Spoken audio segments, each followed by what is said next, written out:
Welcome back to Me Personally Podcast. I'm your host, Immanuel and I'm here with your boy Jack, Johnny. Yes, sir. We back in here with another one. Man. Hey, should I say Reverend Jack Johnny? I mean, I guess you could say that. I guess that's the proper title. I'm still not used to that. It just makes me, I don't know, it makes me feel weird when people say that, but I guess. Does it make you feel old for saying that? Definitely old, but I mean, hey, I'm young. I'm really younger than a lot of people, so I mean, yeah, just more older, mature wise, I should say. Mm-hmm. It's a great title to have. Yeah, for sure, for sure. Like, I'm definitely, I'll definitely be using that card. Like, oh, I'm Reverend.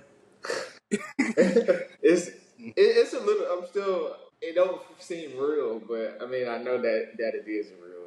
Yeah, it's a little weird. Yeah, it's cool though. I can't even complain.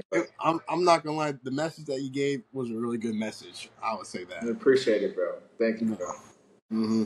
I send that to everybody I know. I'm like, yo, bro, watch my boy Johnny out here preach. Yeah, appreciate it, man. I mean, it was a good message for me personally. Like, I felt like I was talking to myself. Like, I felt like God was talking to me. Like when I was preaching. So I feel like that's the main thing. As long as it convicts me, and I feel like it aligns, and I feel like God is pleasing and aligns with what He wants me to say. I feel like it's a good message. You know, some people may not think it's a good message because, you know, it just don't. That's just not what they want to hear at the time, which is fine. You know, you can't please everybody, but I feel like as long as God is pleased, which I think He is the main idea or the main thing that I was really worried about. So, I mean, yeah. Because sometimes people want to go to church, but they don't want to hear the. They only want to listen to the message. They're not going to hear the message. Yeah. I'm trying to see what I'm trying to say. Yeah, definitely. And like you said, sometimes this goes over people's heads. For sure. But let's get right into the podcast because, you know, it's been a while. I feel like the first thing we got to say, we're champions now. Wait, have we not recorded since we won? We haven't recorded, I think it was, we were tied 2-2. I think that's last. Dang, that's crazy. It's been a minute. Jeez, we almost won a month ago and we haven't. Dang, that's crazy. Mm-hmm. Hey, man, shout out to the champs. We told y'all. Bro, I don't know, bro. It's still like the next day when I woke up, like everything was great. The sun was shining. Bro, I feel like birds I still feel great. You know, I feel like a champ. You want to know why I feel like a champ? Mm-hmm. Because people that I know are still texting me, doubting me already for next year. Bro. That's how you know you a champ. That's a great feeling, bro.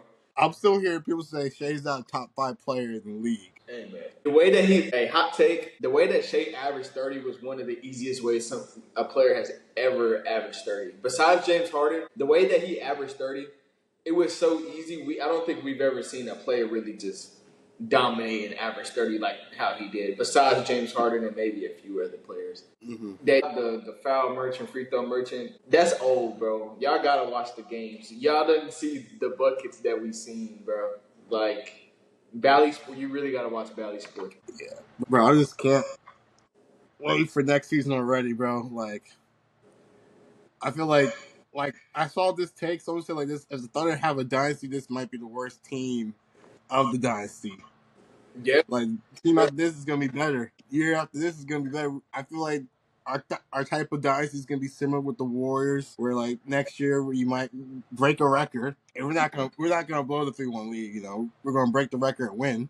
Have like the ultimate greatest season ever. Just having that for the Oklahoma City Thunder, a small market team, I feel like that the NBA needed the most. I feel like this NBA Finals was something that the NBA really needed. It was showed by 2 small market teams. It wasn't no team in the big market. It's probably like, if there's a top 5 small market teams, how small the markets are, is Indiana, Oklahoma City, Indiana are definitely in there. Not even top 5. Those are the top. I feel like those are the top right now in 2025 in terms of small markets. Those are the top ones. Top one. The only really I can think about is like Oklahoma City, Memphis, Milwaukee. Those are the ones. And I feel Milwaukee, like Denver, like like not like crazy big markets. Like you got the Texas teams and the California teams, the New York teams, Philly, Boston, Miami. Like we're talking about small market teams. We see Oklahoma State, Indiana. Those are like probably the top three. Only thing I can think about smaller market in Indiana is Utah. Yep, literally. Oklahoma City, hands down, is the smallest market. They only have one sports team in the whole entire state, and like, there's only two major cities in the state of Oklahoma. Yep. While most states have multiple major cities in the state, so I feel like those are like the smallest market team. And to see the smallest market teams play each other, both with young stars who either build through the draft or build through making some trades that went undercut. Like they were actually rebuilding. You know that they didn't go out and just put the three former All Stars on the team. We trusted the process the right way. Mm-hmm. Yeah. Didn't get impatient when they're like, oh, we're almost there, so let's make a big splash and grab some superstar that only going to work out for 1 year. Mm-hmm.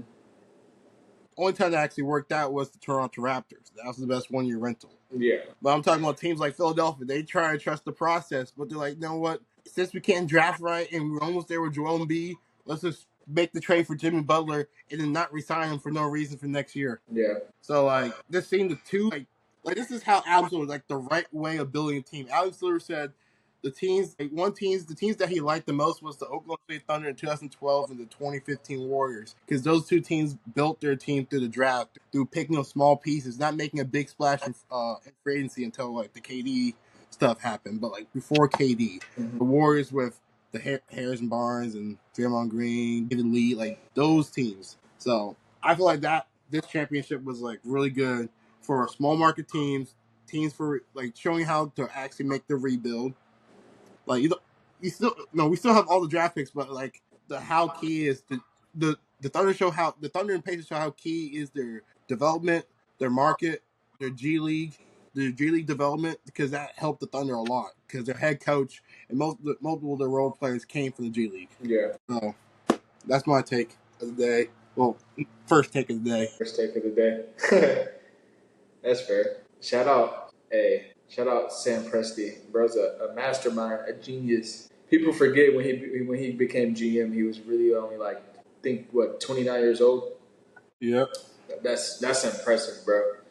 And to stick with it, bro. Like, you know, he had a few hiccups, especially, you know, when he didn't resign James Harden or whatever, and then, you know, having to trade away Russ and then having to experiment with Carmelo and PG, but sticking with it and, you know, trusting the process, bro. He's a mastermind at what he does. And I think I mentioned this before on our podcast. Mm-hmm. Yeah. But he was a part of the San Antonio Spurs organization when they won those championships. He started as an intern and then he worked his way up into assistant general manager, which that's where he learned the ropes, you know. So I feel like Oklahoma City is just destined for greatness even after winning our first championship, you know, because he's a winner. He's been around winners. He's won with San Antonio. I think it was 2 rings or 3, maybe 3.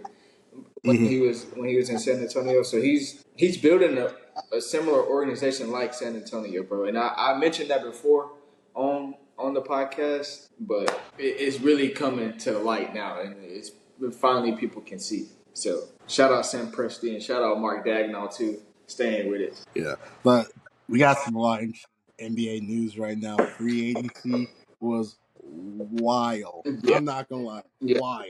Before we get on to you, give me one free agency move that shocked you the most. Lonzo to Cleveland. I wasn't expecting that. But now he can go, like, he got a chance to win, bro. He can compete now. I think I like it for him because you know how much he's been through with going to LA, New Orleans, and then getting injured in Chicago, missing almost 2 years of basketball. And then finally getting to play, and then now he's on a championship contending team, which Cleveland could have went. They could have went all the way if they just did things differently, did some stuff right. So now he's on a competing team where not only will he be a big piece, but like Lonzo has really good basketball IQ. He's a really good player. So I think bringing that to Cleveland, not only a scorer but a playmaker. So I think Cleveland need that for sure. So I think that it was a little shock to me, But I'm excited to see what it's going to turn into and what it's going to look like. Yeah. Another free agency move. Oh, but one before you go on, bro, I feel like I low key think like the Cavs are low key making moves to maybe acquire a superstar who wants to play one more year left at the end of the career they used to play. I feel like them trading away Isaac Okoro is slowly making room for LeBron James to return to Cleveland. I don't know why. I feel like that if LeBron plays one more year and doesn't want to play for the Lakers, that's the number one team I think he wants to come back is to Cleveland. That's fair, but it probably wouldn't be this year. I mean, yeah, next year. That's what I'm talking about. Next year. Okay, that makes sense. But if LeBron wants to retire there, they gonna make space for him regardless, bro. So, yeah. And like he's gonna wait till Bryce gets in the league. He's in college right now, so whatever team gets drafted to, Bronny's contract's probably gonna be up by the time that year. So him and LeBron's gonna lock off to whatever team that Bryce gets drafted to. But that's my early prediction. I might be wrong. I might be right. But I'm sorry to cut you off right here. But I want to give you mine because I feel like you're gonna steal mine. Go ahead. Go ahead. I feel like the most surprising move, like, is hands down was the Milwaukee Bucks waiving Dame and then signing Miles Turner for 4 years and $107 million. Yeah. Dang, I completely forgot about that one. I was not going to say that one, actually. I completely forgot about that. Dang. It's just because, like, we saw in the playoffs against the Pacers, Dame tore his Achilles. Now, you know how, especially, 36-year-old tore Achilles, as low-key as a career-ending injury right there. It's hard to see people to come back from it. Like, I forgot how old Kevin Durant was. I'm pretty sure he was 33 years old, 32 years old when he tore his Achilles. Yeah. So it took him a year and a half to come back. It's definitely going to be interesting. I think he could play to a high level. I don't think he's going to be able to play to a high level. Like, he's not going to be dropping 25. We all know that Dame is not the same Dame as he was in Portland, especially when he got to Milwaukee. He got a lot of shots taken away from him. He was just there as a helping piece. But now it's going to be even worse in terms of like actually being a factor. Like, and as much as I hate to say it, that's a hard injury to come back from. Like I said, but KD is pretty much the only. We've talked about this multiple times. Like, KD and Dominique Wilkins, like, the only two players. Yeah, we talked about this injury multiple times. Especially, go find the clip of, like, even Kobe Bryant didn't come back from it. Bro, the first clip we had. The first viral clip we was talking about Achilles injury. But even Kobe Bryant didn't come back from this, bro. So, it depends on how well their recovery is and how great the player is to recover from it. Because, like, we see players who DeMarcus Cousins wasn't old. He was below 28, 29 years old when he got his Achilles injury, and you saw how much that impacted his game. Yeah, especially. So, like, that's what we gotta see from players like Tyrese Halliburton and Jason Tatum, who both also tore their Achilles. Yeah, and we got to look at play styles too, bro. Like, like, we know Jason Tatum likes to get downhill a lot. He can't really do that much anymore. And then Halliburton too, he likes to run off his screens a lot, and he likes to. That calf is going to be weak, bro. Your calf is going to be two different strengths and two different sizes. So it's going to be tough. Halliburton is probably the best, and best bet in terms of like a comeback because he's still a little bit young. He's younger, but it's still like his play style is going to have to change a lot. And I feel like the organization should not be. I think they should, like, especially for the Celtics, because I feel like they're going to try to convince him to come back early. But I feel like if Tatum needs to take 1 year, take the 1 year. If you need to take 2 years, take the 2 years. Yeah, he might as well sit out the whole year, bro. You don't want to rush that. That's not nothing to play with. The Pacers already said Halliburton is done. Like, I think the Pacers are already on set, like, oh, yeah, we probably might be tanking for the year. For one, you have to sit down. Like, you have to sit down for 2 to 3 months. That alone is just going to weaken and shrivel up your calf like a raisin. It's going to be like shriveled up. And then once you actually start your recovery process, after it's healed, after the surgery's healed, the recovery process is another 3 to 6 months. that's not. You don't want to rush that. You want to build it up to the best of your ability. Like that's why I give KD his props all the time and his flowers all the time because we never. He ended up statistically getting better. Statistically getting better. Maybe not like play style wise getting better, but like efficiency wise, Yes. is incredible, bro. And we gotta stop. Just because he did what he did, we can't deny his greatness, bro. But And I feel like with an Achilles injury, you have to change up your play style if you want to still like at first you have to change up your play style if yeah, you want to still recover from it. Because I can definitely say that Kevin Durant before the Achilles and Kevin Durant after the Achilles they played two different ways. yeah, Kevin Like Durant you is said, Kevin. he's a more of a playmaker now. You know, Mm-hmm. he doesn't need to Well, do all of that. mm-hmm. You usually see like especially when he was on Thunder, you see him going in, driving into that mid range spot, posting up and trying to fade away. He can't do all of that with the Achilles injury, so he's trying to play a little smarter than before. Mm-hmm. Yeah, So I feel like, especially for Tatum has to hit up, gotta hit him, hey, big bro, KD, bro, what you do to get back from this jump, bro? I definitely think people with the same injury contact each other and they talk about it. Because Yeah. that's something not everybody experiences an injury like. Hey, I know everybody with a torn ACL contact D Rose, that's for sure. Not for real.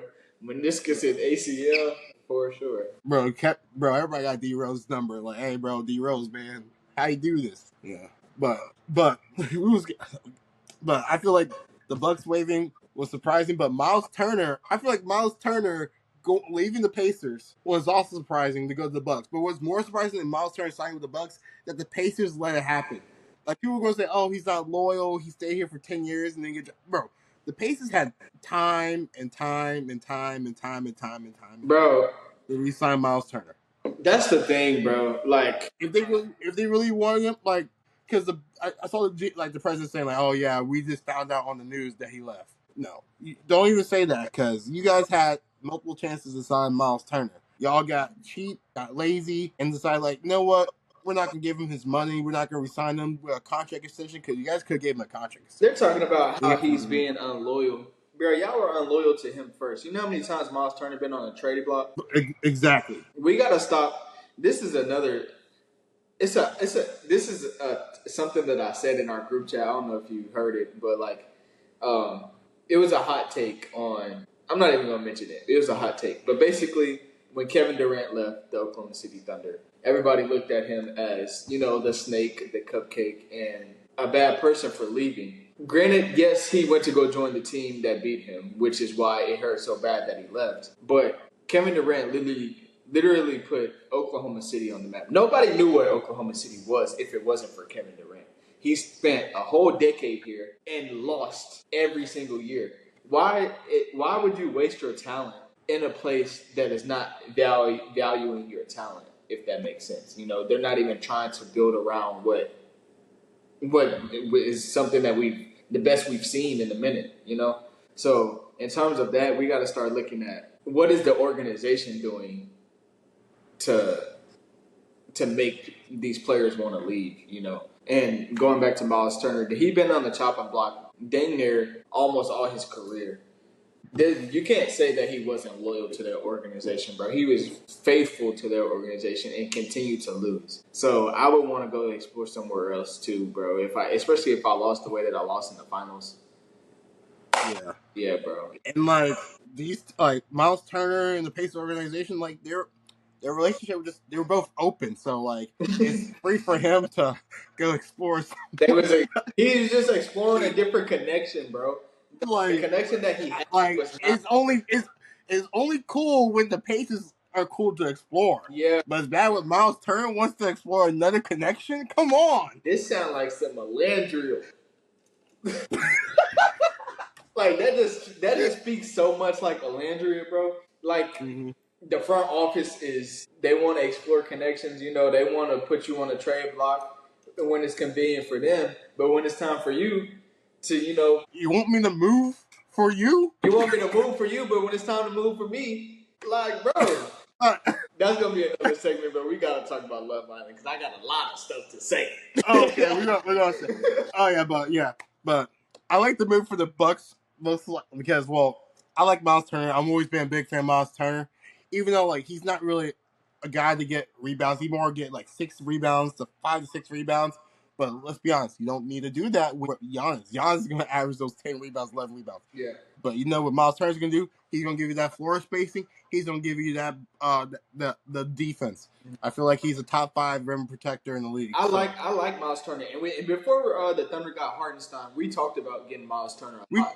That was somebody talk about on our radar. Like we were thinking about, contacting Indiana for that trade. We were thinking about that because he not only does he bring that floor spacing, like you said, he doesn't really rebound that good for a big his size.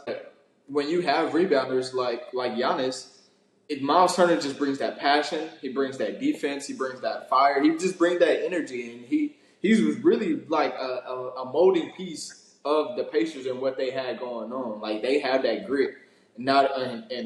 Like paired with Miles Turner, they had like players like Nembhard, Mathurin, players that also had that same fire and that same grit. So I think Miles Turner is a great piece for Milwaukee, especially after losing Brook Lopez to the Clippers. So.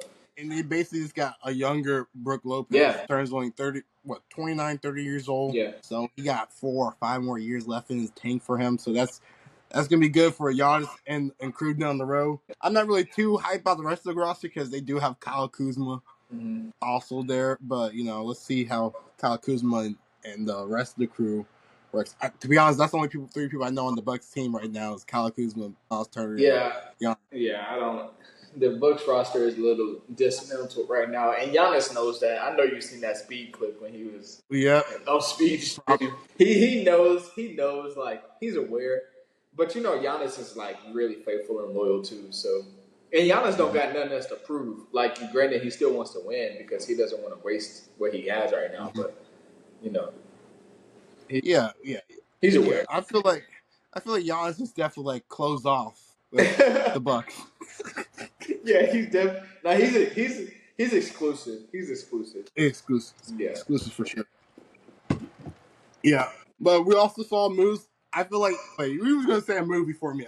Sorry, I can't steal the limelight from you. No, I don't remember which move I was gonna say, bro. I have a feeling I already know what move you was thinking. You was thinking about it because I'm thinking about it right now. The Norman Powell trade. Oh yes, bro, that was dumb.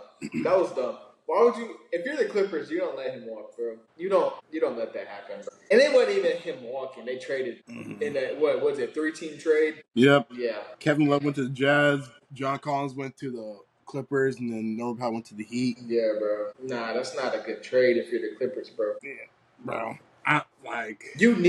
They had that depth. They could have beat Denver, bro. They could have beat Denver. They just had a little bit of errors. They had the depth, bro. They had pieces. They was so close to beating Denver. They was there. And Norman Powell was. I don't care what nobody say. He's a big playmaker. Not only can he score, but he can get you defensive stops too, which you need. And I'm sorry, but John Collins is not giving you buckets like Norman Powell is. Yeah. The Clippers had a nice squad, bro. They were close. They added Brook Lopez and re-signed Harden. But do you really need Lopez when you got Zubac? Are they trying to go with the 2 big looks? Is that what they're trying to do? Like, I'm confused. I'm just thinking everybody just stacking up to try to beat the Thunder at this point. That's what I'm thinking because that Nuggets move. Yeah, Even that there's rumors about Jonas Valanciunas might like leave for Greece. Yeah. But that's the reason. That's the reason Denver got Jonas Valanciunas, to have a 2 big lineup. Like Jokic moving to that 4 and Eric Gordon moving up to that 3. That gives them that size that they need.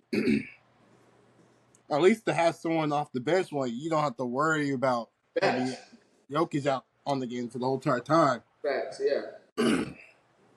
But getting Cam Johnson, now that was the pickup they needed, bro. And they got Bruce Brown. They got Bruce Brown back too. Mm-hmm.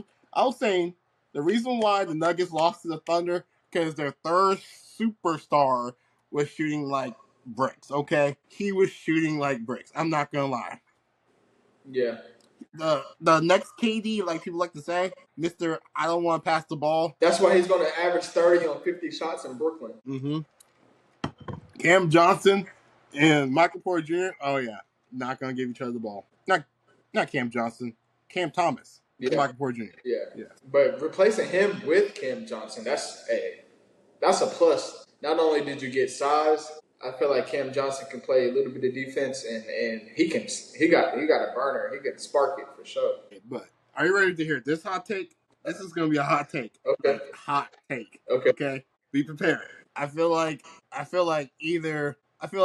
these two teams will meet each other in the Eastern Conference Finals. The Detroit Pistons, where I've been hyping on all year long, that's not the hot take. But the Atlanta Hawks, the moves they made this free agency, I would say that. the moves they made this free agency, I think they can even make it to the finals with They these got moves. a team full of shooters, bro. Bro, they got Kristoff.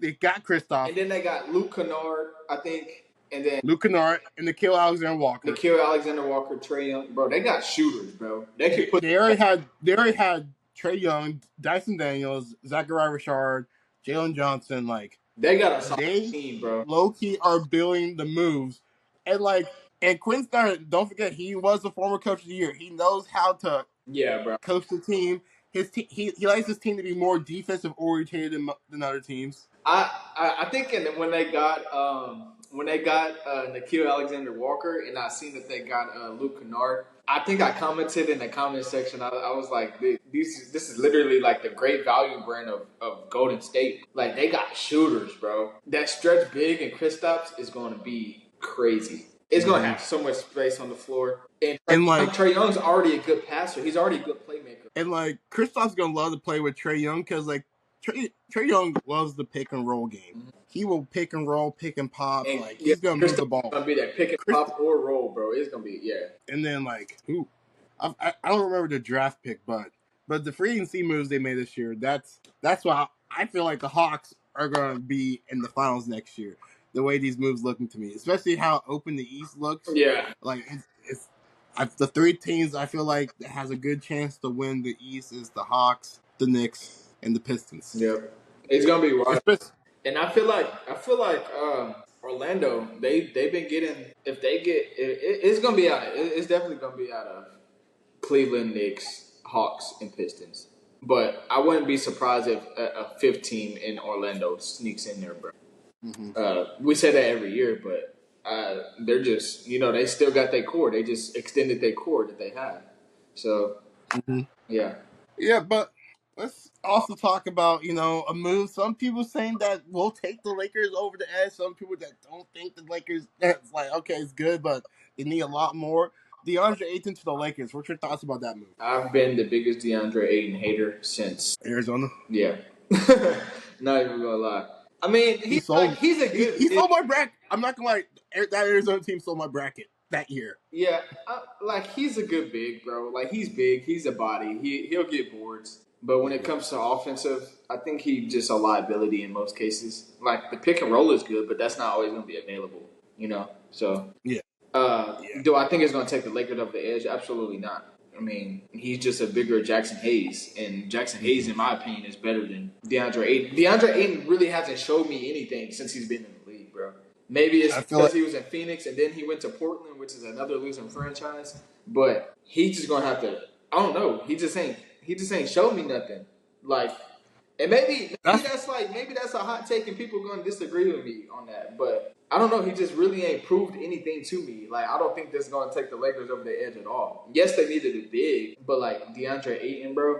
Meanwhile, the Nuggets just went to go get Jonas Valanciunas, a vet, and then they have Jokic, and then the Clippers have Zubac and Brook Lopez. You see what I'm saying? Like, they have each team has two bigs, and the Lakers only have one. Like, come on. And I feel like they just took the best player available because they could, because no one wanted to go with the Lakers. Miles Turner had a chance to go to the Lakers, didn't want to go there. Brook Lopez had a chance to go to the Lakers, didn't want to go there. They could have traded But they wasn't even throwing any deals to anybody either. They wasn't trying. Like, the original trade with Mark Williams, which would have been great for them this year. Yeah, exactly. That fell through, and they let another team get him. Exactly, because you could see what Mark Williams was doing in Charlotte. You can see his potential. He's younger than I think he's younger. And like that's the Lakers' fault for rejecting the trade because the physical. They could have had him, and there was nothing wrong with the physical. But hey, Le GM, right? Nah, that's all. I feel like that's all Pelinka right there. Yeah. I feel like Rob Pelinka. Like everybody loves to talk about Rob Pelinka, but I think he's the most overrated GM in the league. Really, He only has. he's just a GM of a big market team, bro. That's it. I feel like, bro, he's the only reason why he's the GM of the Lakers because he used to be Kobe Bryant's agent. Yeah. Like the Lakers getting LeBron James, that was Magic Johnson. That let's be for real. That was all Magic Johnson. And it might have been Magic Johnson, but at the same time, it was LeBron. Like LeBron could go anywhere he want to go. LeBron could go anywhere. Like Rob Pelinka hasn't done anything, bro. He's really just like the Steve Kerr. I'm just saying, bro. We talked about this before. The Lakers had all those young talent from Jordan Clarkson, Brandon Ingram, Lonzo Ball, Josh Hart. Like they had Brook Lopez on the team at the time. Kyle Kuzma, Larry Nance Jr., Julius Randle. Like that's a good roster right there. That they all drafted. Needs to be studied, bro. Like I feel like the Lakers would be really competitive right now. Probably be more competitive. Probably don't have a ring, but be more competitive if they had that full-on roster. They probably never even needed to trade sign LeBron James that year. Yeah. If they actually can develop their players. That's fair. But before we disappear from the NBA free agency talks, one last move we got to talk about the Rockets getting Kevin Durant. What's your thoughts about this? Because I have my own thoughts about the Thunder getting Kevin Durant. Thunder getting Kevin Durant? Sorry, not Thunder. Rockets. I was going to say, I mean, maybe in a few years, but not right now. I think the trade, I don't like the trade on the Rockets part simply because they got rid of, some good defense in Dylan Brooks. Not so much Jalen Green because Jalen Green is really inconsistent, and I think he just needs to feel his way out in the NBA and get consistent. And I think he can do that in Phoenix. But in terms of like trading Dylan Brooks, I think you kind of needed him on the defensive side of things. Granted, you got the Thompson twin that's really good on defense and as a good two-way,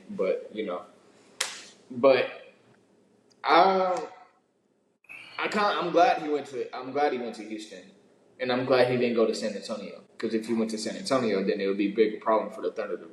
Yeah, that was some trouble. Like San Antonio was, I don't want you to go there. Like, yeah, I feel like I like the trade more for the Suns than the Rockets. Like, I feel like the Rockets they gave up a lot, bro. They gave up a lot. Their first round pick, the 10th pick, right there. They gave up Jalen Green, who is 23 years old, even though he's inconsistent. He's still 23. He's still young. He's 23 years old. He can give you 20 a game. That 20 can go all the way up to 28 a game. Mm-hmm. The way he can develop. And then you got rid of your locker room guy, Dylan Brooks. Like, I feel like Dylan Brooks, even though all the hate he gets from Memphis, the reason why you see how Memphis is doing right now without him, as soon as he left the Memphis Grizzlies. Dylan Brooks is that locker room guy, that locker room veteran that you just need on your team. Every team needs a crash out on your team. Every team needs a crash. They need that pest, and I think is I can't really say who won the trade because obviously it's Kevin Durant, bro. But in terms of for the future, the Suns won the trade for sure. Because you really look at it, they traded their 23-year-old potential superstar for a 36-year-old superstar who's probably gonna play 3 years left. He's still a little banged up. Yeah, he has been hurt the past couple years. Yeah. So and the saying the trade they didn't really trade their future, but I saw a trade that they were saying they were trying to trade away Jalen Green and Jabari Smith Jr.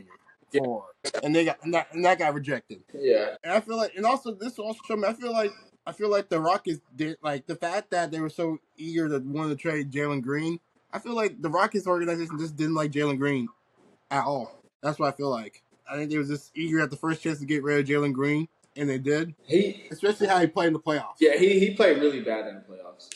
Really, especially that Warriors series, he played really inconsistent, which is part of the reason they lost.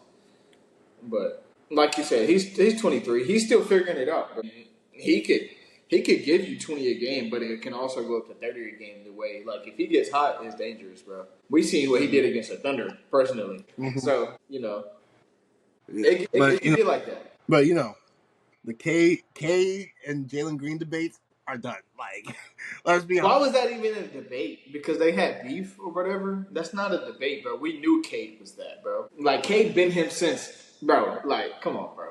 That's not a debate. I don't even know who made that debate up, but it's not. Bro, You know ball, bro.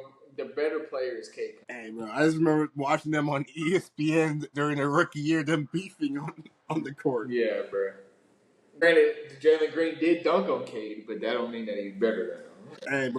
Hey, bro, K will always be Jalen Green's dad, bro, no matter what. Like, you know what I'm talking about, but like, no matter what he does in his life, bro, K will always be Jalen Green's dad. Yeah, that's fair. Yeah, but also I don't feel like the Suns might even keep Jalen Green. I feel like they might actually try to trade him away just to get some more pieces. They might keep him from this year, but they definitely gonna shop him a little bit. They're gonna see what they can try to get. Like teams can use Jalen Green, bro. But let's get on with the NFL because we haven't talked about the. Actually, before we go off the NBA, the Thunder has been making some moves, re-signing Shea, re-signing Chet, and now re-signing Jalen Williams. What's your thoughts about the Thunder giving all these contract extensions to all our star players, and how you think it's going to affect the cap? Now we got to go to work. You know, when you spend a lot of money and now you got to go to work. Yeah, that's what we got to do. I mean, I'm not opposed to the pay. I mean, because clearly we didn't do it with James Harden and Kevin Durant, and you see where that led us. You know, what could have been. So I feel like at the end of the day, the Thunder has their core for the next 3 years, and then they have to worry about what they're going to do with the cap after when all their players get hit. I see somebody saying that the Thunder will be playing 3-on-5 for the next 5 years. I don't agree, bro. Basically indicating insinuating that we don't have a bench, which Hardenstein has already had his contract. You know, he's still here. And then we have our big three. And then we have Aaron Wiggins got his contract. Aaron Wiggins. Kasam still on a rookie contract. We don't have to worry about him for another year and a half, maybe. Jalen Williams already signed another contract. Alex Caruso are like, we're good.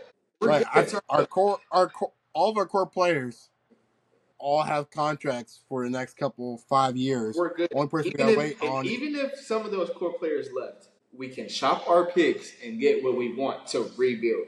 You know, and rebuild. Not rebuild, reload. Yeah, reload. Not bad. Just get some more ammo. You know, we still got the same gun. Just get some ammo. Yeah. You could say that they're overpaid all you want. But you already can see with our newest draft pick. We got to talk about him. I like him. Hey, I like him. My Liberian brother.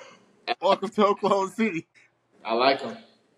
Big, strong, rebound, defense. Like him. You fit right in with us, my guy. Hey, but mini Jokic, I like you too, my boy. He still got a lot to prove to me. I gotta see him. He got a lot to prove, but he's better than Josh Giddey. I'll tell you that. He can score. I feel like his jumper can actually his jumper is probably gonna be much better than Giddey. Yeah, he can score, bro.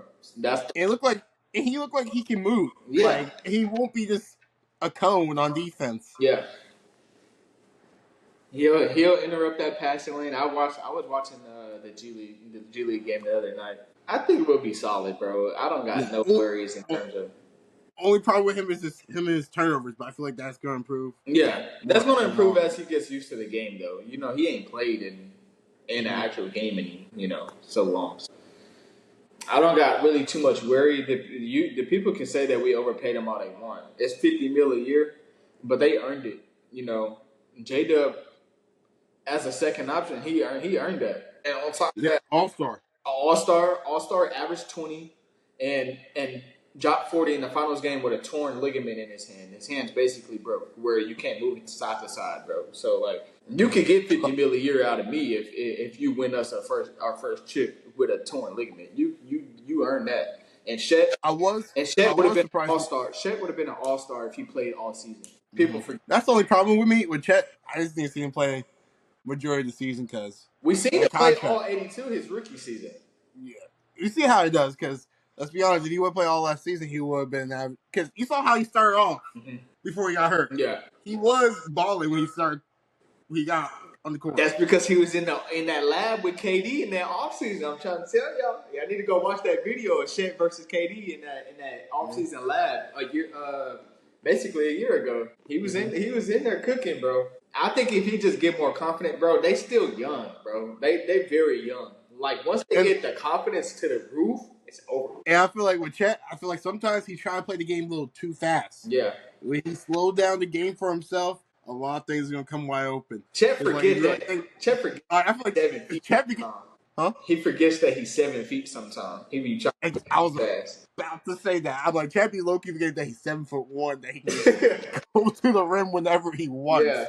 I'm like, bro. All he got to do is stride and just reach his hand up and just put it in. Like, yeah, but hey, it's a bright future for the Oklahoma City Thunder. Yeah, shout out OKC, man. Hey, man. But let's get on to a little NFL before, we talk about other things. So, blockbuster trade, Jalen Ramsey and Jonnu Smith to Pittsburgh for Minka Fitzpatrick to Miami. For Minka? If you're Pittsburgh, why you do that? That's what I'm trying to figure out. I'm like, no. Why Minka? Like, maybe I'm not paying attention to the Steelers, but like, I would not make that trade, especially for Jalen Ramsey. I feel like I pay attention to them fairly enough because they're in our division. Mm-hmm. And Minka made some good plays against Baltimore this year. If I'm Pittsburgh, I'm not making that. Make the trade for Jalen Ramsey, but you don't trade Minka in that package. You add to your secondary. Maybe, I don't know. Maybe they see something I don't. Yeah. And on top of that, it's not the same. It's not Jacksonville Jalen Ramsey. It's not LA Rams Jalen Ramsey, bro. Yeah. So I don't know. I don't understand it. Hey, keep weakening the AFC for us, please. Yeah. But that's pretty much it. What I have right now for the NFL. But college football is besides the Broncos, who's your teams that's making noise in the AFC? Besides the Broncos, because let's be honest. Besides Baltimore and in the AFC. I got a hot take, bro.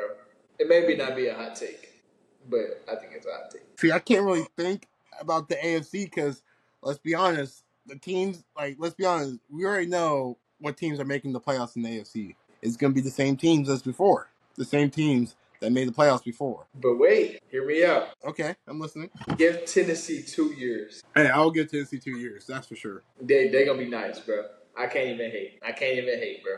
They gonna be nice. They just got that confidence, bro. I don't know. I just been watching like Cam Ward and like on Tennessee's page. They got weapons, bro. They got Calvin Ridley.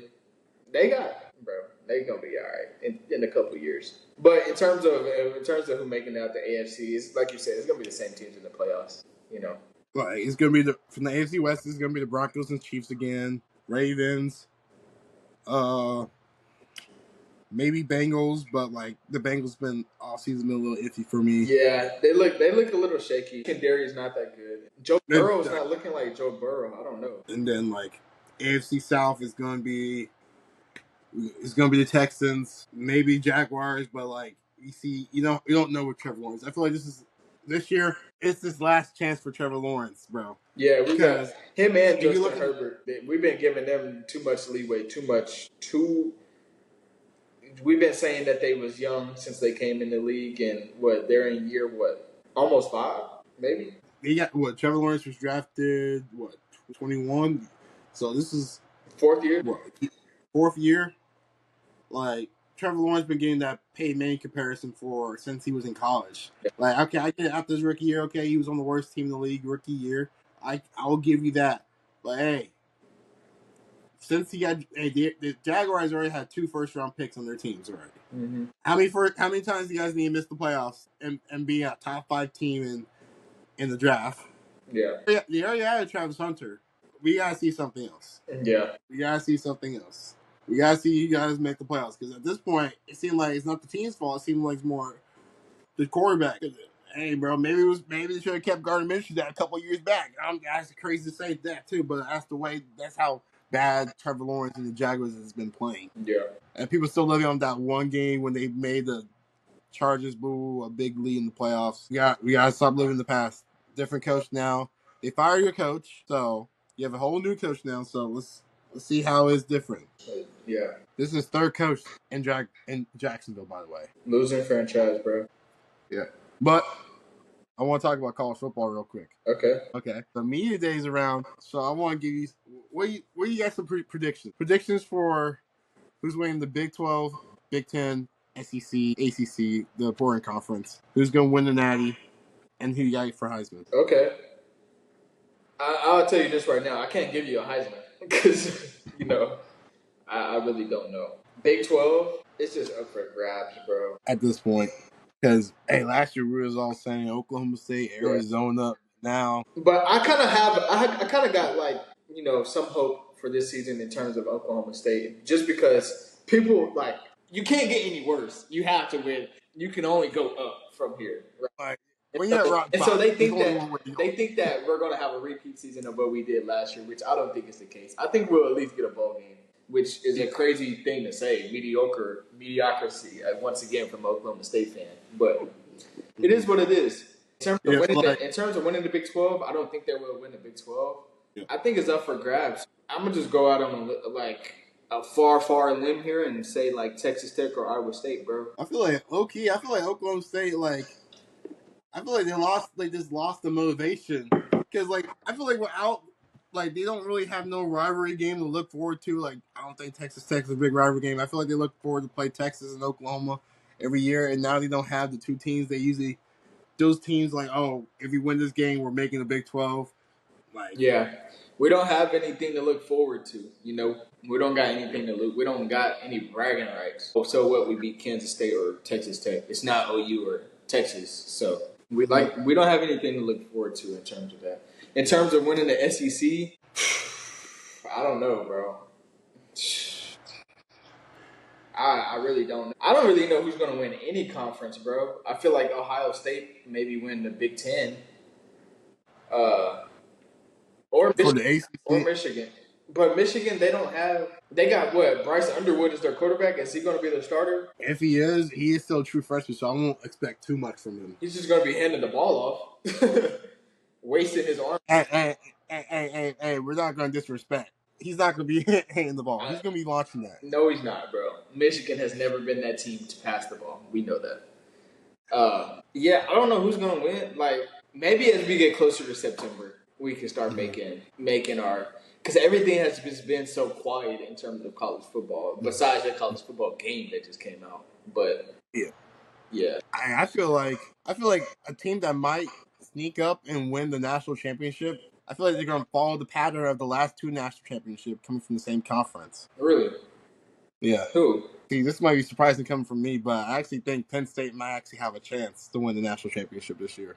Because I'm not mad at that take. I'm not mad at that. Because they brought in, our favorite defensive coordinator, former Oklahoma State and Ohio State defensive coordinator. That's crazy. I forgot Jim Knowles just went to Penn State. So Jim Knowles is now there. They brought pieces on the offense. Their offense not relying, they still have the two running backs, okay?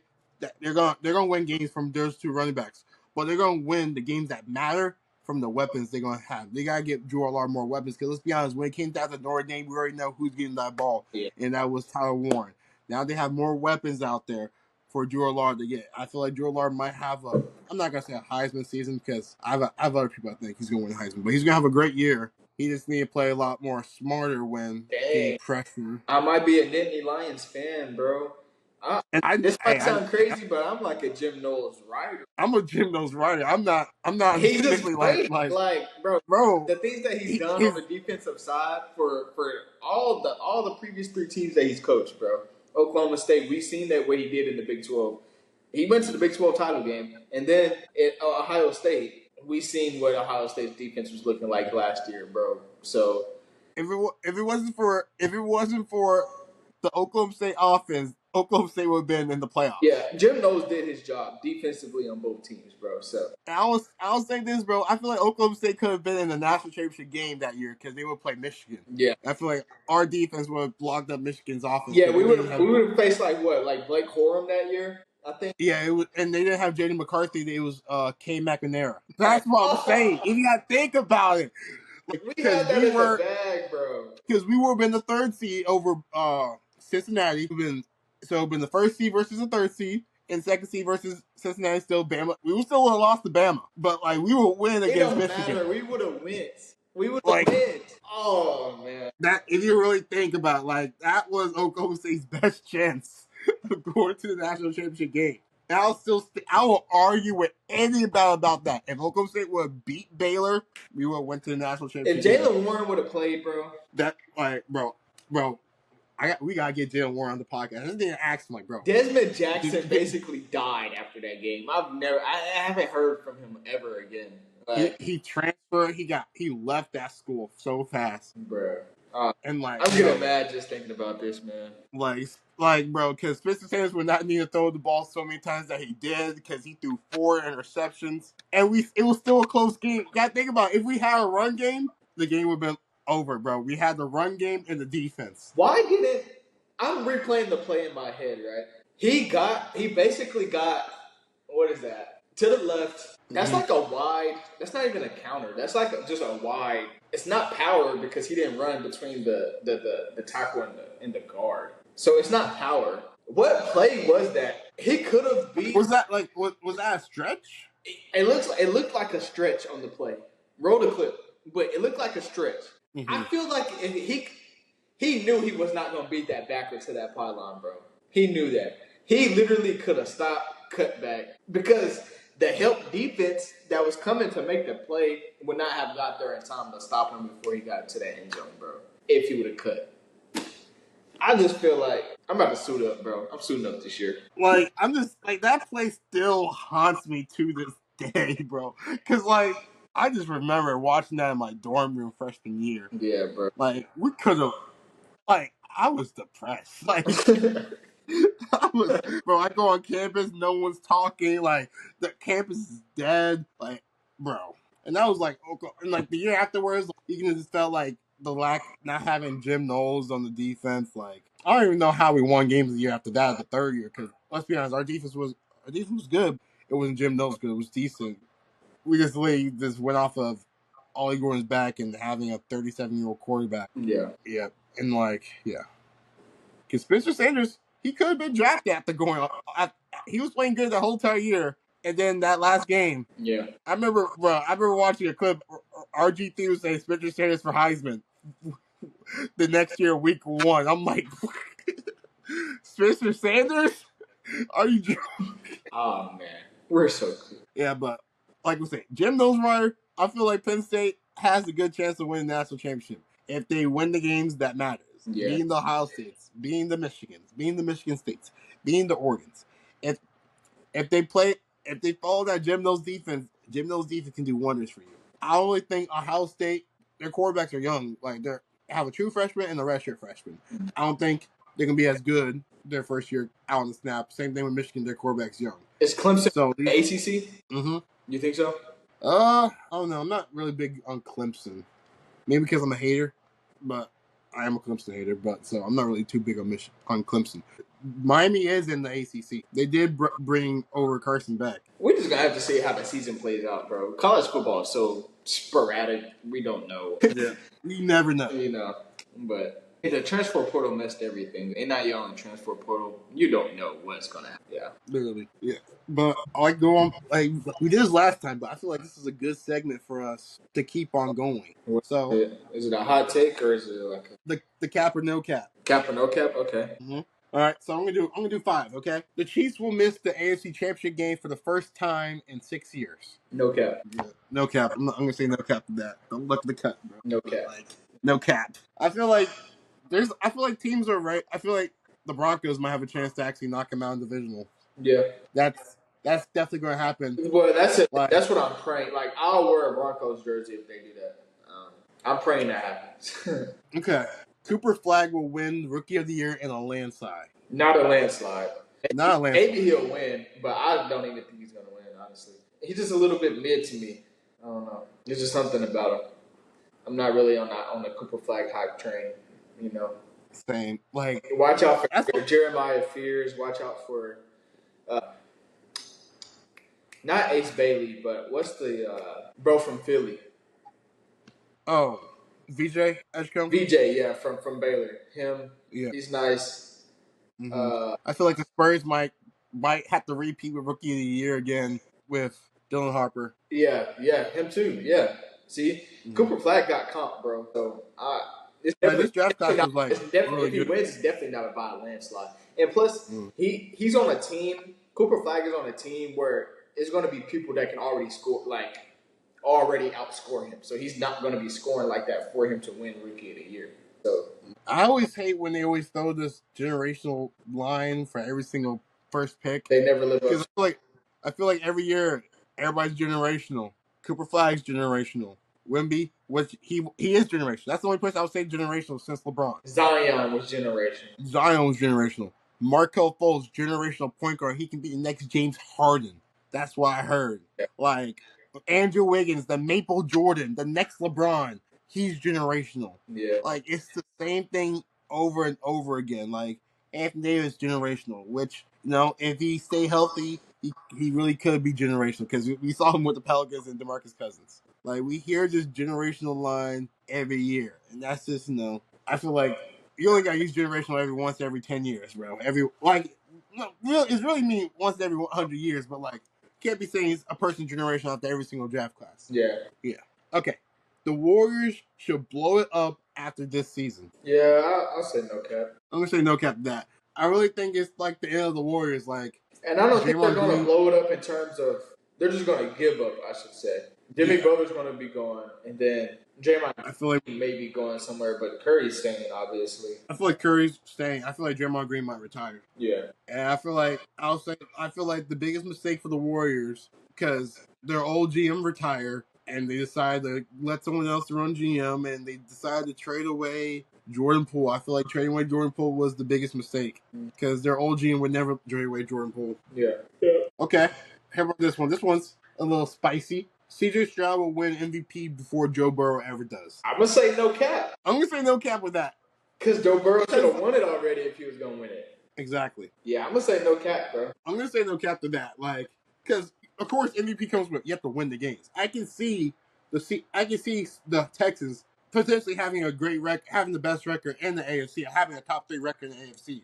I cannot see the Bengals having a top 3 records in the AFC. Yeah. Deion Sanders and Colorado will win 10 games this season. I'm going to say cap. I want to say no cap, but I'm going to say cap. Just because the Big 12 is wide open, and once you get into conference play, it gets a little tough, and their quarterback situation is iffy. I feel like they got like let the freshmen sit because like I feel like that's how it should be done. It's just like a lot of last chance you at Colorado right now, if that makes sense. But I feel like with the transfer quarterback from Liberty, Caden Slater, I feel like they have a good chance to win a lot of games there. I say 9 or 10. I can see 9 or 10 wins for Colorado. I'm gonna say no cap for that one because I feel like Colorado has a really good chance of winning that year. Okay. How about this one? This is the last one right here. Russell Wilson will start week 1 for the Giants and never give the job back. Yeah, I think that's cap. I'm gonna say no cap. I'm gonna say cap for that. No, Russell Wilson. He's gonna get the week 1 job. It's gonna be you already know the pattern. It's gonna be to let Russ cook for the first half of the week, and then when he starts playing bad, they're gonna say put that guy Dart in the game right now, and Dart's gonna take over the franchise. I think people are sleeping on Jackson Dart, bro. I think they're sleeping. I feel like the only people that's hating on Jackson Dart is the people that's upset that the Giants never drafted Shedeur Sanders. All right, I got one. This is a take. Maybe hot, maybe not. And I might get some rage bait for this, but SGA is the greatest Thunder player of all time. We're going to take out the hat for that. And we're talking about in Thunder history, what he accomplished while wearing the Thunder uniform is like he could retire today. He would be the greatest Thunder player ever.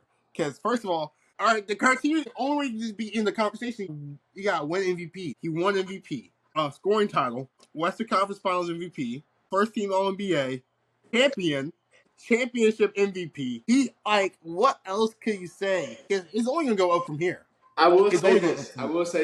He's the greatest Thunder player of all time, but he is not the greatest player to ever wear a Thunder uniform. And that's right. That's right there. Like that's what people don't want to understand. Like we're not saying, oh yeah, he's better than Kevin Durant, Russell Westbrook. Yeah. No, he's just what he accomplished wearing the Thunder uniform. He did more. He did more than he did with Russ and KD did. Yeah. And like I'm saying, this Russ is my favorite player of all time. Kevin Durant used to be my favorite player of all time. So like, what Shea did in the Thunder uniform, totally different what Russ and KD did. Yeah, and maybe it doesn't. Maybe people think different because it doesn't look good, or they're not satisfied with how it looks and how he scored. But hey, he got the job done. So yeah, I like. And it's not like the Thunder didn't have multiple chances, like with KD and Russ, to get the job done. Yeah. The year after, before Russ, Russ did injure himself, then Kevin Durant went to the second round, lost to the Grizzlies. Then they didn't play, 2014. They went all the way up to Game 7 against the Spurs and lost. 2015, they missed the playoffs. 2016 was their last chance. We saw how Russ and KD play and when they blew a 3-1 lead. You only needed one more win to go back to the finals. I will say, it wasn't just Kevin Durant that blew that 3-1 lead. Kevin Durant averaged 30 that series, and we forget he averaged 30 points that series. It wasn't just him that blew that lead. We got to start talking about the coaching, and we got to start talking about his help. There was none, bro. I feel like them getting Billy Donovan. I did not like Billy Donovan as a coach. Yeah, it's really Billy Donovan that blew that 3-1 lead. How did you get a coach for 3 straight games like that? I feel like Billy Donovan was the reason why the Thunder even after KD left was the reason why the Thunder had a lot of losses on their record. Yeah, it was his rotation ideas. What I feel like it would have been better for Carmelo to come off the bench to play that 6-man role and let Jeremy Grant, which actually would have fit the offense better. I feel like you can't just have all 3 of them out on the court at the same time. Yeah, because there's only one ball. Jeremy Grant would have been a much better option to have with Russ and Paul George. And he still would have spread the floor. The floor. So, I mean, yeah. And now that you watch ball even more, you know that a bench is important. And you need a scorer coming off the bench. And Melo would have been that guy. Melo would have got all the shots that he wanted coming off the bench. And it's not like we're not saying that he's not going to be in the game when it's important. Because when it come down to it in the fourth quarter, of course Melo's going to be on the floor. But I think Melo's just ego and his arrogance and his pride was eating him up, which things could have went a lot different that season for the Thunder, but especially with 2019, we were the 3rd seed in 2019 before the All-Star break.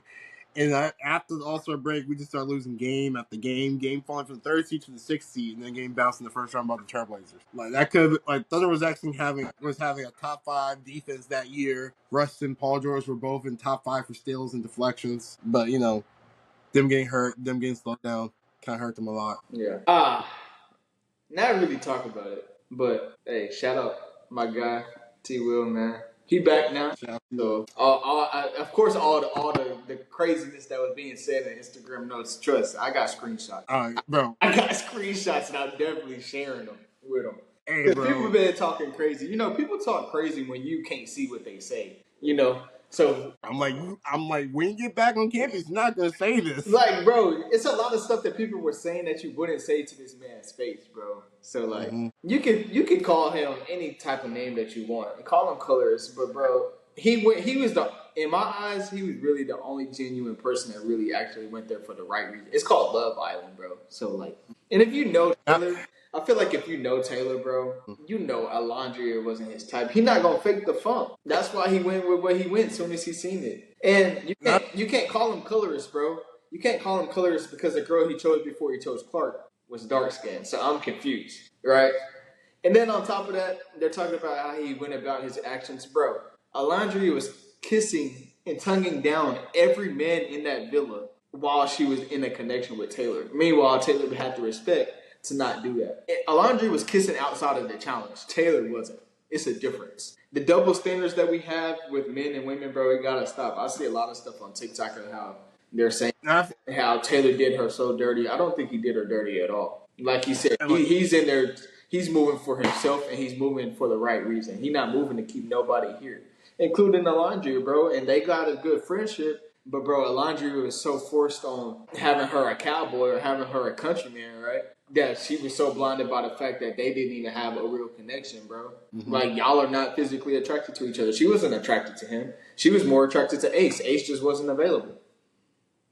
And they're forcing that Nicolandria stuff. That's not real, bro. That's not real. We gotta stop with this delusion, bro. I hate reality TV, and I hate that I knew somebody on reality TV that forced me to watch this. But now that he's off the show, I'm done watching, bro. I didn't watch a season before, and I'm not watching it ever again because like this was like I was like after like he got voted off. I'm like I'm finally done with watching this show. I'm just glad that he actually, I guess what you call it, closed off or whatever. Mm-hmm. I'm glad he closed it off with her because he was serious. I feel like and even if they don't work out, at least he went there I feel like he went there for the right reason. And and people can say what they want to say. They can call him colorist. They can call him whatever. But Alondria, she been up and down. It's been a roller coaster for her. She ain't found nobody, and Nick is not the one. I don't care what nobody say. Y'all forcing it, bro, and y'all letting go of everybody that's actually trying to have an actual connection, a genuine connection. But y'all keeping the OG girls there that's done everything under the sun.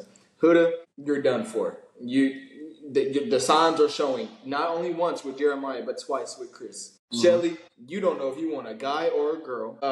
Who's another OG that's still there? I already talked about her. Yeah. But bro, let's be for real. We're talking about what the guys are doing.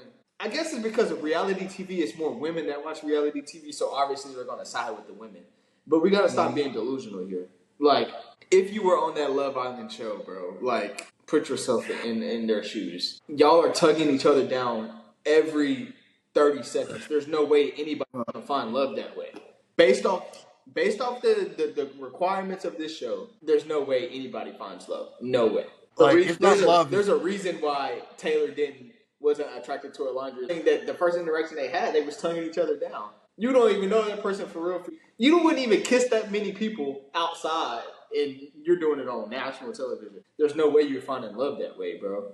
I don't care what nobody say. Yes, you got to be physically attracted to somebody, but you don't go up to somebody that you don't know and just tongue them down for 30 seconds, and then once the producer say cut, you stop. No, that is fake. Love Island is fake, bro. Nobody actually finds love. And people are going to bring up the Cordell and Serena thing. It's still fake. Maybe they fell in love on accident, but it's still fake, bro. You don't find love that way. That is lust. Lust Island, not Love Island.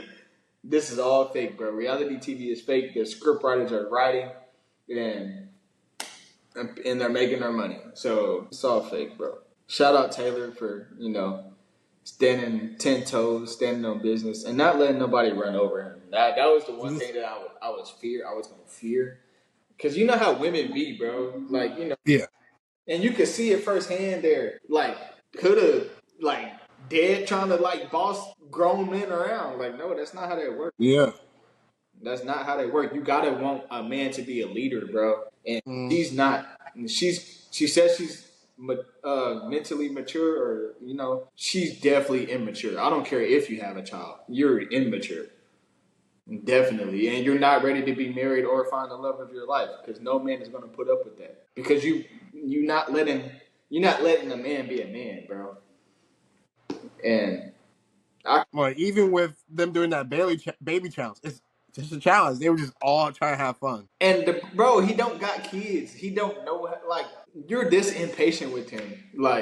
He plays basketball overseas. How much time is he really going to be with the kids? A basketball player don't got time for kids. I don't care if he got nieces and nephews. He ain't never experienced nothing like this, bro. And the babies is fake, and all they do is cry. So when you trying to make them be quiet, I don't know. She just, yeah. And I could go on and on about, about all this. It's crazy. They're literally having sex on national television. Bro. You can't tell me that's love. You're having sex with somebody you met 2 weeks ago. That's insane. Insane, bro. That's lust, bro. That's what I'm just saying, bro. When I knew the show was fake, because how you go from crying about that you lost the guy that you like, in the next episode, you are having sex on national TV with the next guy. It's fake, bro. Script writers is writing. It's all fake. It's fake and it's demonic. Yeah. I'm gonna just use the word that it is. That is lust. Like, bro. And it's really people really thinking they really got people like wrapped up in this delusion, thinking that it's real. It's not. It's not real, bro. It's not real. And I'm speaking on this, but I don't even really think that's these people's real character. It's just all for the script, you know. Huda might not actually act like that in real life. Alandria might not actually act like that in real life. I feel like Taylor was me because I know him personally. I feel like he was the closest thing to being himself. We all know that Taylor goofy, you know? Yeah. I think that he was the closest thing to being himself, but maybe they don't really act like that, you know? It's just all fake, and I feel like they're kind of wasting their time because you can tell that none of them are really meant for each other. They're not going to last, bro. Nobody that's still a couple is going to last. No one. I feel like they're not even going to last a year. Who actually is whoever it does win this? It's the way it looks like the producers how they want to choose is probably going to be the fan favorites, like it is. They went there for the clout and the 100K, and you could tell who was really thirsty for that 100K, bro. You could tell who was thirsty for the 100K. They were just hopping in couples and recoupling just to stay in the village and see if they. I'm just saying, like, bro, if you're really upset about your last person leaving, I found this out. Like, you can just leave with them. Yeah. If you want why? to. Like, why is people not leaving? Like, Nick, if you really like Sierra, dip with her. Like Iris, if you really like TJ, you can leave too. They in it for the 100K, bro. It's all fake. Pepe was saying, "Oh, he still missed Hannah." You could have left with Hannah 2 weeks ago. Hey, I seen this crazy, this crazy tweet that just said that Pepe just likes emotionally unstable girls that just got out of a heartbreak. Yeah, that's the type. What did he say? Nah, I'm not gonna lie. I didn't watch all the episodes of Love Island. I actually took a break because it was just overstimulating for me. It was a lot. Bro, like I know I've never sometimes seen a show like this, bro. This is crazier than Total Drama Island. I was expecting it to be like Total Drama Island or something. This is way different, bro. Hey, bro, I be watching the show on dailymotion.com because I'm not trying to pay for you can't even watch it in front of your parents type thing. Bro, literally, I stopped watching on the TV downstairs. I'm like, yeah, I'm not watching this. Yeah, it's crazy, bro. I started going on my iPad. I started just pressing the 2X button just to skip through half of the stuff. Yeah, bro, you gotta skip the strip episode and the milk. That milk, bro. That milk thing almost made me throw up. I'm not gonna lie. That did it for you. That's crazy, bro. They overly freaked out. The producers overly why are we not acting like this is not like Diddy? Like what? Like imagine if you change that milk with oil. What's the difference between that? It's milk on purpose though. You know what it's insinuating, bro. Yeah. We just gonna brush it under the rug, Yep. Like people are actually going to jail for this. That's not as rich as the producers of Love Island. Like this is damn near pornography, bro. Just on TV. It is. Once we did that letter episode. It's a reason it's streamed on Peacock, and you have to have a subscription. They can't put this on actual television, bro. They can't put this on NBC. Yeah, bro. That's crazy, bro. But hey. It's the evil world we live in. Evil world. I be saying that with people so many times. Like, it's the evil world we live in. Shout out Taylor, though, man. Hey, I'm glad he's home. I'm done watching this shit forever. Yeah. Hey, bro, I'm just saying, bro. The people on campus gonna switch up so fast. Don't worry. I got the screenshots. Yeah. Well, that's what I have for the rest of the podcast. Nice little 127, probably 130. 130. It's needed though. We ain't did it in a month. Hey, bro, my LB's gonna be watching this when they're flying down to Philly. Go ahead, man. Hey, bro. Ooh, we're getting lit in Philly next week. Yeah. Hey, but good news, Sling comes off on Monday. Oh, so you back on that? Yes. Bro, so he back. Bro, fully recovered. Yeah, but I'm not gonna try to do too much because I still got to do physical therapy. Yeah, for sure. Hey, this is my physical therapy. Yeah, for sure. Man, if I didn't have when money looking funny, you don't want to go too. Yeah. Yeah, I would definitely be there, bro. That's why I told AJ I'm not coming down to Houston, bro. Yeah, it's just like too much going on right now. Tunnel vision. I got a lot of. I can't say it on here, but Yeah. tunnel vision for sure. Hey, bro, want to shout out the socials? Yes, sir. Not Jack on Instagram. The real J Jack on _ Twitter. I will be more active on there, saying some crazy hot takes. So, tune in, man. Stretch this out, gotta move this around. All right, you can follow me on Instagram, Immanuel. Sorry, primetime.ca. I've also got my Instagram handle on Instagram, TikTok. Same. I'm gonna get this thing out, bro. I'm gonna start making TikToks now, bro. Watch. Hey, bro. Yeah, I know you seen that video when it's like every time you open TikTok, post something. So go ahead, bro. And then YouTube. Follow the podcast on all platforms. We're on YouTube, Spotify, which is better than Apple Podcast, and what? iHeartRadio, Amazon Music. We have the clips on Instagram. We have the clips on. I think we should start. I'm gonna start posting clips on Twitter too to see how that goes. Posting clips on Twitter, posting clips on TikTok. YouTube Shorts. That's the one that be getting the views. Yeah. But I hope you guys have a great day. Be safe out there. Don't do anything I would do. We out. Yes, sir.